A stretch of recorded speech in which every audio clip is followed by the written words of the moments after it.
I even received about 500 or 600 messages within a day. In some of the messages, they even threatened to kill me. Every time I would post about something, I would always think, what are the potential hatred that I would be getting? Social media has played a huge role in Myanmar's recent political turmoil. In a surreal moment in history, this video, posted to Facebook in 2021 by a fitness instructor, accidentally captures the end of a decade of hard-fought civilian rule, as the military coup unfolds behind her.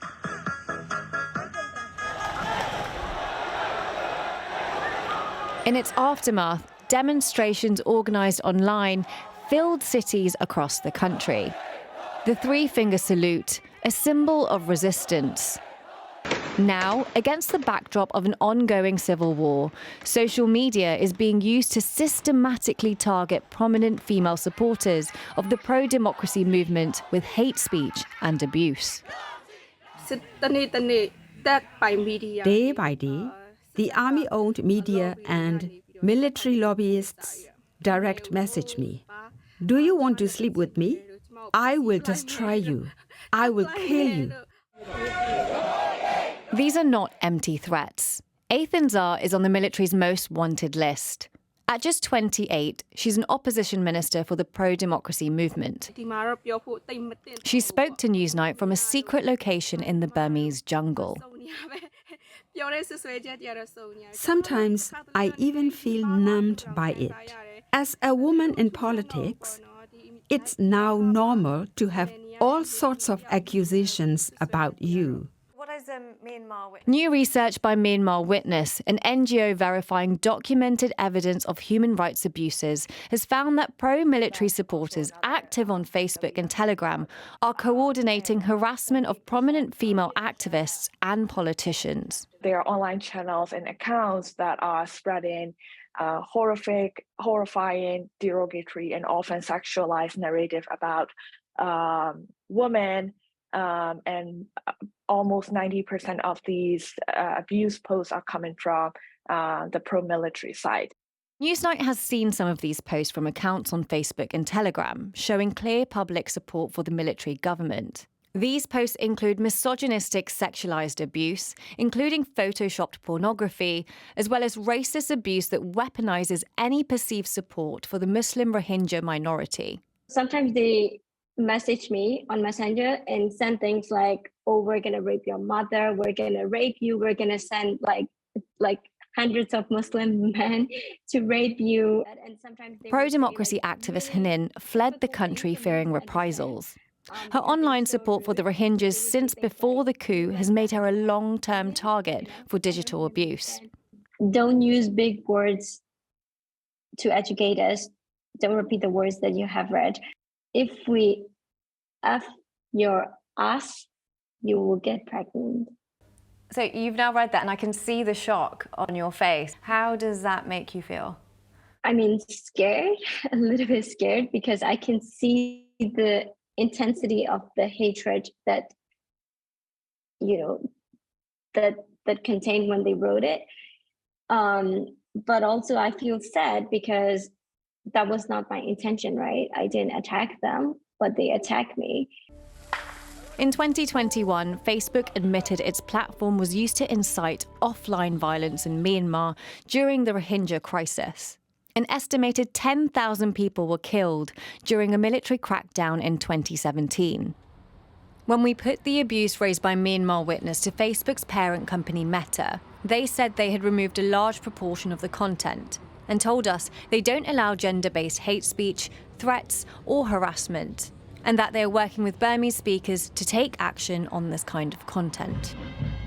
According to Myanmar Witness's research, the most common form of abuse targeting pro-democracy women is doxxing, meaning that information is publicly posted online without their consent.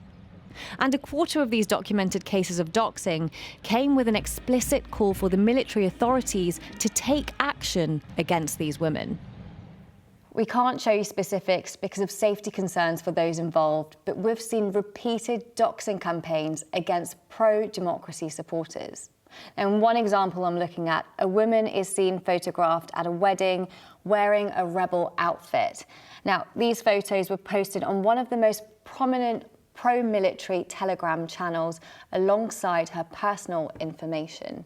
What we know is that 24 hours later, this woman was arrested, and that pro-military Telegram accounts celebrated this arrest and even linked it back to this prolific Telegram channel.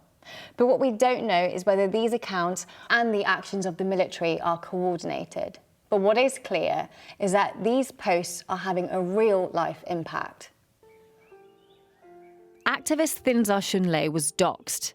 She fled Myanmar and is now living in exile. First, it was just my account, like they were sharing, we know what you're doing. And then next time, they include my family information, like where I lived, what's my ID number, what's my phone number, some personal information, including my sister, face and, photos and. We flagged over 120 posts to Telegram that Myanmar Witness had identified as targeted abuse and doxing. After we highlighted the posts to Telegram, all but 18 of them were removed, and a number of the accounts appear to have been suspended. Telegram told us, Telegram is a platform for free speech. However, sharing private information, doxing, and calling for violence are explicitly forbidden by our terms of service. Our moderators use a combination of proactive moderation and user reports to remove such content from our platform. Immediately after one of the most prominent channels was removed, a similar channel with a near-identical name emerged. Within a few days, it had gained over 20,000 followers. It's not just military sympathisers participating in this online abuse of women. Myanmar Witness's report found a small minority of these cases came from pro-democracy accounts too. The patriarchy is deeply embedded in our society, so that could come from anyone. Even in the revolutionary leader, a male leader could be sexist. Working with BBC Burmese, we put the claims of doxing to the military government's Deputy Minister of Information, Zaw Min Tun. He said, "There is no reason we would be linked to these accounts. When it comes to social networking sites, we monitor them as every government does. If we see something unusual, we will have to investigate." When we raised the issue of women who had fled for their safety, he told us, "I would say those who fled their homes must have committed some crimes, even if no one knows it yet. All the people who want to live in peace are currently living in peace in Myanmar." Social media in Myanmar is a double-edged sword. It's being used to spread hate, but those targets still see hope. Now, I think in this revolution, we are using creativity and the social media and the platforms to inform to the world, as well as to get updates of what's happening in Iran, for example, what's happening in Afghanistan, in Thailand, in Hong Kong. This is how we are empowering each other.